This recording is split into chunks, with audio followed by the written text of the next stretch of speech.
बोलो जिंदगी द्वारा आयोजित पत्रकार कवि सम्मेलन के इस भाग में सुनिए कवि चंदन द्विवेदी को। आलोक में चिरे चंदा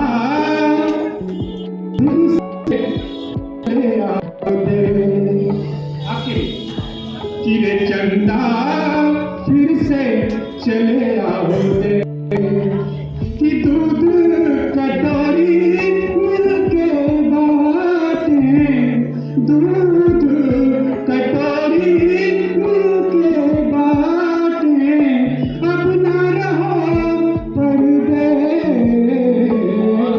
रे चंदा फिर से चले आओ देश, रे चंदा फिर से चले आओ देश।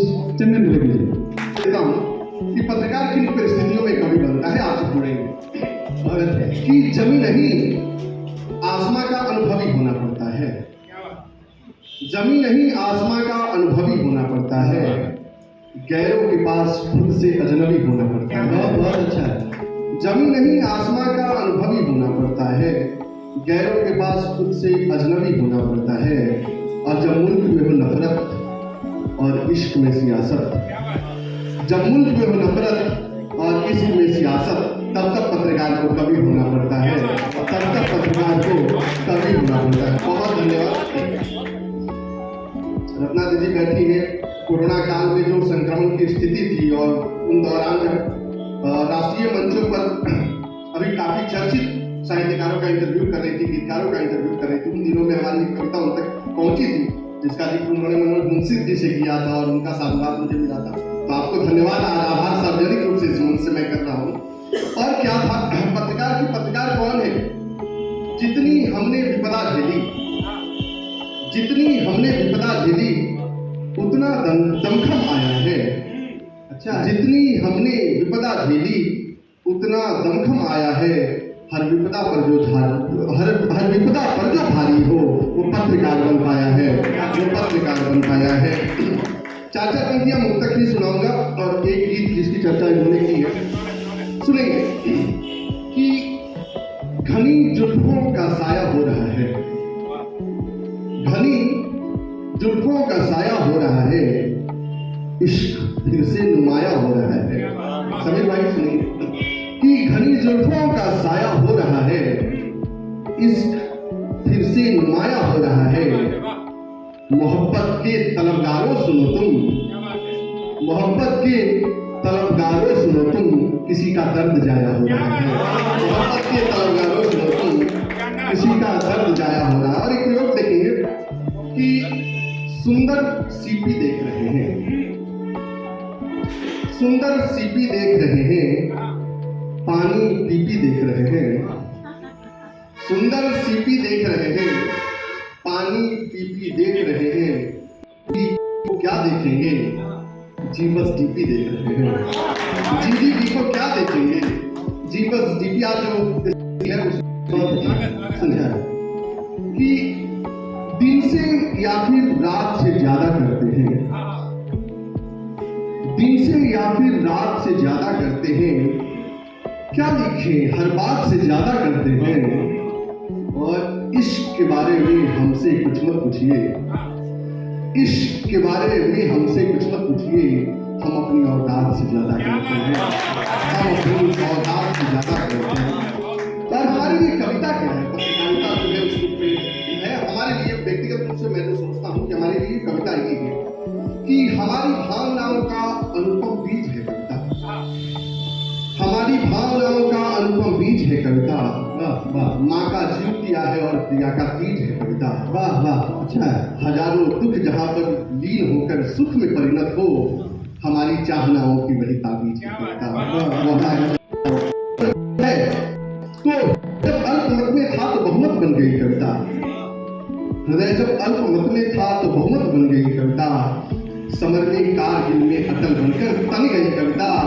लिखा इतिहास में भी आज भी जब शांत है सब, लिखा इतिहास में है आज भी यह जानते हैं सब, धनानंद सामने चाणक्य बनकर ठन गई कविता, धनानंद सामने चाणक्य बनकर वह ठन गई कविता। वाह, एक दो छोटी छोटी रचनाएं सुनाऊंगा। एक पटना को लेकर के एक गीत लिखा है उसे भी आप सबसे सुनाऊंगा। मंच का आदेश संजीव जी संचालन करते हैं, मैं सुनाऊंगा।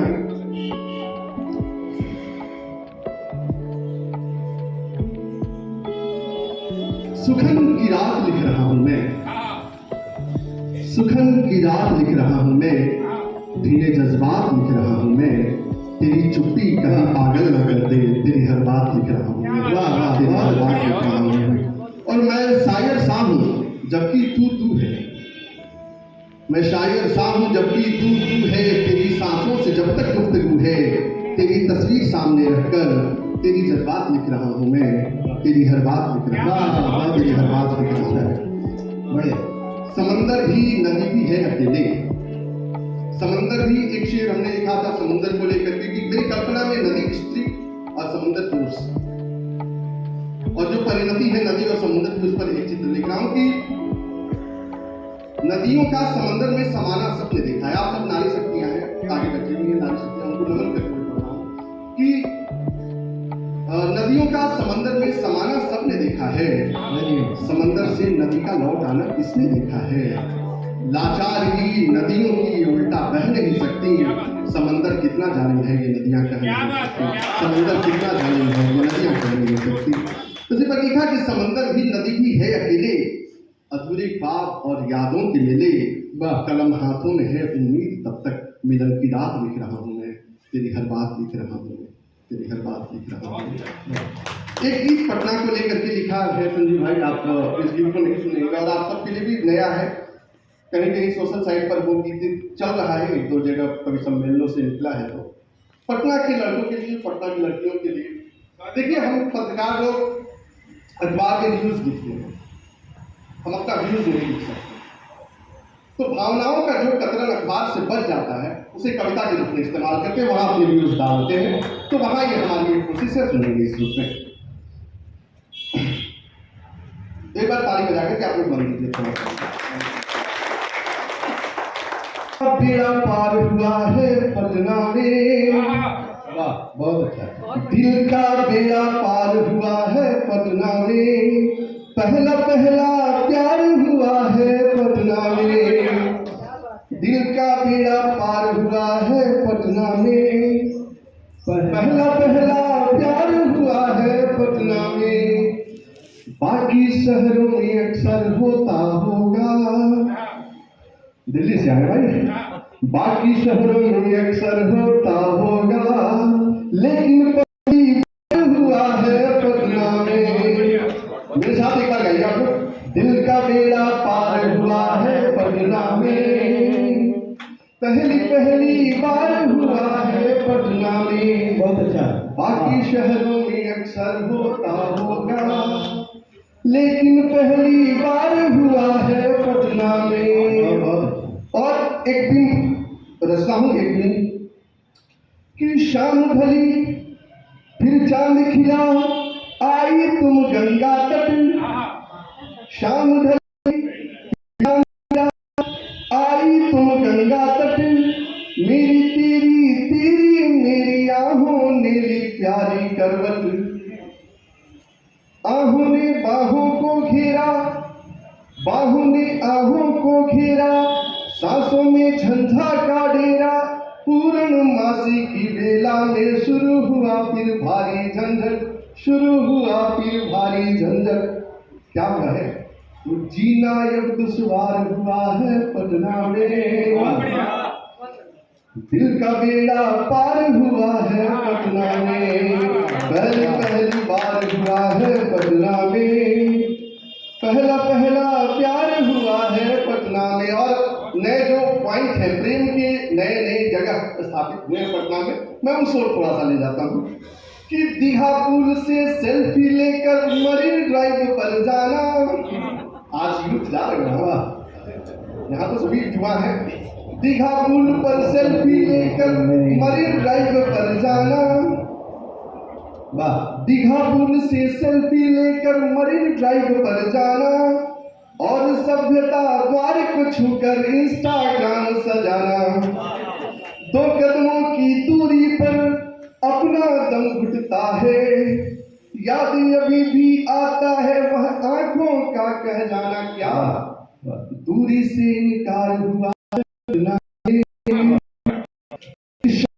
मार हुआ है पटना में, पहला पहला प्यार हुआ है पटना में, दिल का बेड़ा पार हुआ है पटना में, पहला पहला प्यार हुआ है पटना में। अनुभव सर बात है एक गीत जो विचार मौसम मुझे लगता है आधा चंदा गीत जो इन्होंने कहा वो गीत इस भावना पर लिखी गई है कि जीवन में जो कुछ चाहा है अगर पूरा हो गया होता तो उसमें वो सौंदर्य नहीं होता जो उसके आधेपन में है। तो ये जिंदगी के अधूरेपन, जिंदगी के आधेपन का गीत है, वो सुनाता हूँ। उसके कुछ बंद।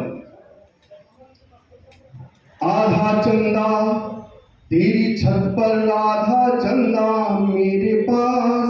दो प्रेमी हैं, वही युगल है, चांद के सहारे जुड़ रहे हैं, दोनों अपनी छतों पर है, कोरोना काल है, ऐसा समझो कि आधा चंदा तेरी छत पर, आधा चंदा मेरे पास, आधे आधे होते सपने, आधी निद्रा का अभ्यास।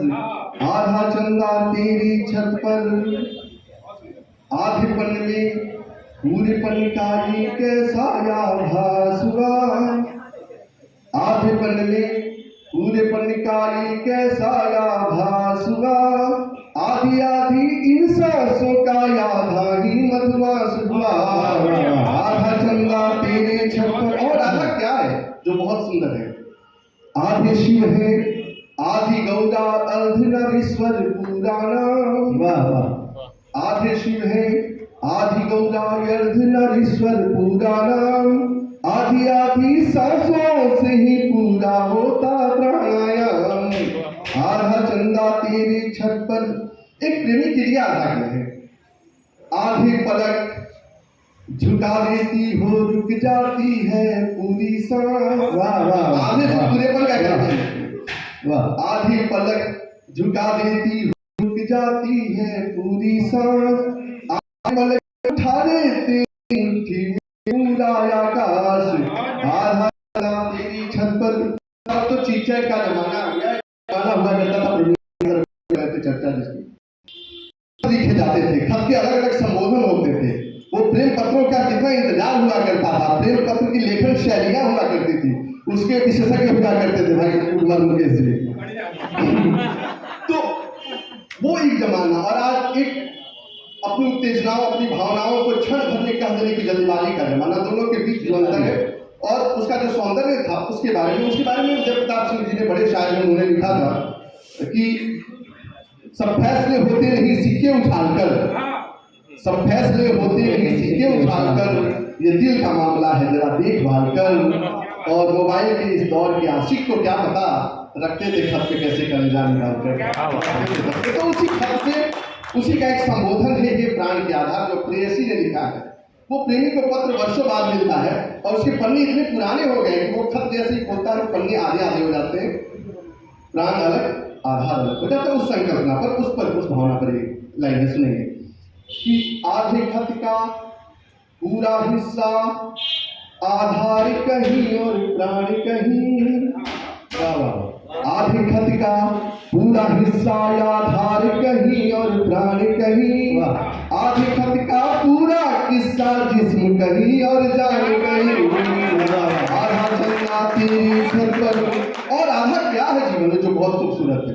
जब बच्चा चल रहा होता है पहली बार और आधा डग चल करके जो गिरता है, वो जीवन में कितनी भी लंबी दौड़ लगा ले, जो बचपन का वो सौंदर्य होता है वो जीवन में वो सौंदर्य कभी नहीं पा पाता। आप कितना भी खा करके किसी भी रेस्तरां से आ जाइए, किसी भी महंगे होटल से खा करके आ जाइए, जब तक माँ के हाथों की रोटी, वो भी आधी रोटी आप नहीं खाते ना, आपका पेट नहीं भरता है और माँ का मन नहीं भरता जब तक वो आधी रोटी नहीं खिलाती। उस संकल्पना पर अंतिम चार बन कि माँ की जिद